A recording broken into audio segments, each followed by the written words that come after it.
कहानी की शुरुआत में हमें एक फैमिली को दिखाया जाता है जो हंसी खुशी अपनी जिंदगी गुजार रहे होते हैं, लेकिन उन्हें पता नहीं था कि कुछ ही मिनट बाद उनके साथ कुछ ऐसा होने वाला है जिसके बारे में सोचने से भी डर लगता है। जब पति पत्नी अपने बातचीत में मसरूफ थे तभी अचानक उन्हें बाहर से लोगों की चीखने चिल्लाने की आवाजें सुनाई देने लगती हैं। जब वो दोनों घर से बाहर निकले तो उन्होंने देखा कि बाहर लोगों के बीच हलचल मची हुई है। लोग अपने अपने घरों को छोड़कर भाग रहे थे जैसे कुछ बड़ा होने जा रहा हो। जेसन और बेथ ने देखा कि हमारे पड़ोसी भी घबराए हुए जल्दी जल्दी अपना घर खाली कर रहे हैं। जेसन ने पड़ोसी से पूछा कि आखिर वजह क्या है, तुम लोग क्यों घर छोड़कर जा रहे हो, लेकिन वो लोग इतने जल्दी में थे कि उन्होंने जेसन की बात का कोई जवाब नहीं दिया। वहीं उन्होंने देखा कि पड़ोसी का बेटा भी अपना सामान पैक कर रहा है। जेसन ने जब उस बच्चे से पूछा कि तुम लोग कहां जा रहे हो तो उस बच्चे ने जवाब दिया कि मेरे पापा का एक दोस्त गवर्नमेंट ऑफिसर है। उन्होंने कहा कि एक बहुत ही जहरीला वायरस फैल चुका है जो एक नॉर्मल इंसान को मॉन्स्टर में बदल देता है। लेकिन तभी वहां उस बच्चे की मां आ गई और उसे पकड़कर वहां से ले जाने लगी। जेसन ने उससे पूछा कि आखिर ये बच्चा किस वायरस की बात कर रहा है, जिस पर इस बच्चे की मां ने कहा कि अभी बताने का वक्त नहीं है, अपनी वाइफ और बेटी को लो और इस शहर से जितना हो सके दूर निकल जाओ। ये सुनकर जेसन और बेथ बहुत ज्यादा घबरा गए। उसके बाद जेसन बिना सोचे समझे अपनी फैमिली को गाड़ी में बिठाकर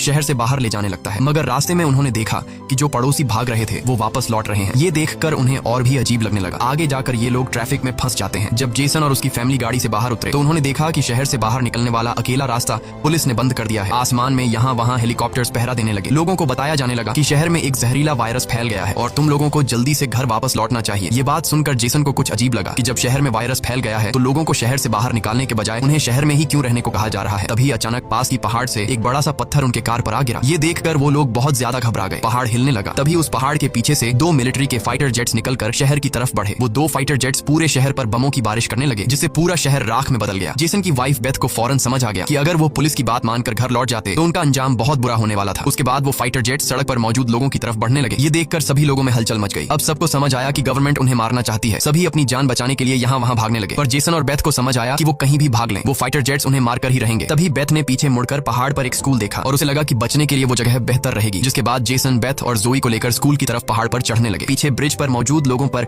फाइटर जेट्स बम गिराने लगे। ये तीनों तेजी से दौड़ते हुए स्कूल तक पहुंच जाते हैं और खुशकिस्मती से वहां उन्हें एक टनल मिल जाता है और बम धमाके से कुछ ही सेकंड पहले वो जल्दी से उस टनल में घुस जाते हैं। जैसे ही बंकर का दरवाजा बंद हुआ ऊपर एक जोरदार धमाका हुआ, लेकिन खुशकिस्मती से ये लोग बंकर के नीचे थे और इनकी जान बच गई। मगर इनके लिए हैरानी की बात ये थी कि आखिर ये कौन सा वायरस था कि गवर्नमेंट को शहर के सभी लोगों को मारना पड़ा। वो लोग कुछ भी नहीं समझ पा रहे थे। बस उन्हें ये पता चल चुका था कि अगर जिंदा रहना है तो चुपचाप बंकर में जिंदगी गुजारो। लेकिन इनके लिए परेशानी की बात ये थी कि आखिर ये लोग यहाँ कब तक जिंदगी गुजारेंगे और उन्हें पेट भरने के लिए खाने पीने का क्या करना होगा। अच्छी बात ये थी कि वहाँ ढेर सारा एक्सपायरी खाना रखा हुआ था जो 3 लोगों के लिए काफी लंबे समय तक चल सकता था। जेसन की वाइफ बेथ बहुत ज्यादा परेशान थी। वह अपनी बेटी जोई के बारे में सोचने लगती है कि अगर ये बीमार हो गई तब इसका क्या करेंगे। और बेथ दरवाजा बंद करते समय उसका हाथ भी लग गया था जिसमें काफी गहरी चोट आई थी। वो दोनों इस बात को लेकर भी घबरा रहे थे कि कहीं इस जहरीले वायरस ने उनकी बॉडी पर भी अटैक न कर लिया हो। मगर अभी ये सोचने का वक्त नहीं था। उन्हें अब इस बंकर को सेफ बनाना था ताकि ऊपर बंकर का दरवाजा कोई खोल न सके। जेसन ने लोहे की जंजीर से बंकर का दरवाजा मजबूती से बंद कर दिया और तय किया कि अब उन्हें यहीं पर छिपकर जिंदगी गुजारनी है। लेकिन जमीन के नीचे रहने का जीवन आसान नहीं था। हर दिन वही एक जैसा खाना, पीने के लिए कीचड़ से भरा हुआ पानी और खाली समय में वह ताश खेलते। बाहर की दुनिया से उनका पूरी तरह से कनेक्शन कट चुका था। कई दिनों तक यहाँ रहने के बाद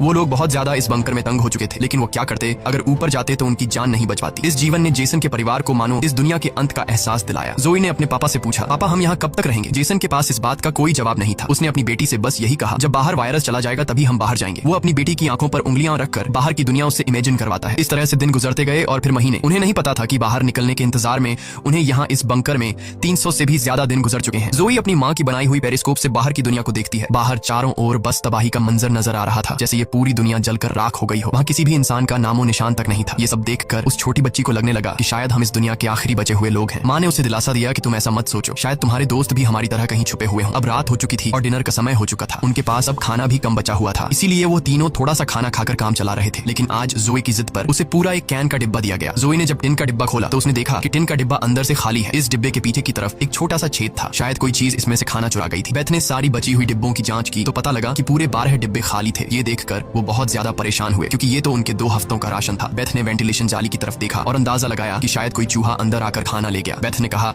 कि अगर ये चूहा है तो इसे जल्द मारना पड़ेगा, नहीं तो ये हमारा सारा खाना बर्बाद कर देगा। बेटी के उदास चेहरे को देख जेसन ने उसे दिलासा दिया कि छोटी छोटी बातों से परेशान मत हो, अगर खाना खत्म हो भी गया तो मैं ऊपर जाकर कुछ सामान ले आऊंगा। अगले दिन जब जोई अपनी माँ के साथ ब्लॉक्स में खेल रही थी तभी पीछे से हल्की सी आवाज आई। जोई ने जब पीछे मुड़कर देखा तो एक चूहा फिर से टिन फूड चुराने घुस आया था। इससे पहले कि वो चूहा भाग जाता जोई ने फौरन अपने पेरेंट्स को बुलाया। आज उन्हें इस चूहे को हर हाल में मारना था। जेसन गुस्से में चाकू निकालकर उसे टुकड़े टुकड़े करने के लिए आगे बढ़ा, लेकिन वो छोटा सा चूहा बहुत तेज निकला। वो जेसन के वार से खुद को बचाते हुए निकल भागा और टेबल पर रखी लालटीन लालटेन को भी गिरा दिया। जैसे ही वो अपने बिल में घुसने वाला था तभी बेथ ने अचानक झपटा मारा और चूहे को मार दिया। वो सब चूहे को मारने की खुशी मना रहे थे कि दूसरी तरफ लालटेन के गिरने से धीरे धीरे आग बढ़ने लगी। जेसन दौड़कर उस लालटेन को बंद करने लगा, लेकिन वो लालटेन बहुत गर्म था जिससे जेसन का हाथ जल गया और लालटेन का शीशा फटने पर पूरे टेबल में आग लग गई। बेथ ने पर्दा फाड़कर आग बुझाने की कोशिश की। जेसन ने नल से आधी बाल्टी पानी निकालकर उस आग पर डाला। जैसे तैसे करके उन दोनों ने उस आग को बुझा लिया, लेकिन खतरा अभी टला नहीं, बल्कि अब उनके लिए और भी मुश्किल बढ़ने वाली थी, क्योंकि आग तो वो लोग बुझा चुके थे, मगर आग से निकलने वाले धुएं ने पूरे बंकर को धुएं से भर दिया था और वो धुआं धीरे धीरे वेंटिलेशन जाली से ऊपर की तरफ निकल रहा था। ये देखकर वो सब घबरा गए, क्योंकि ये धुआं उनका वहां होने का ठिकाना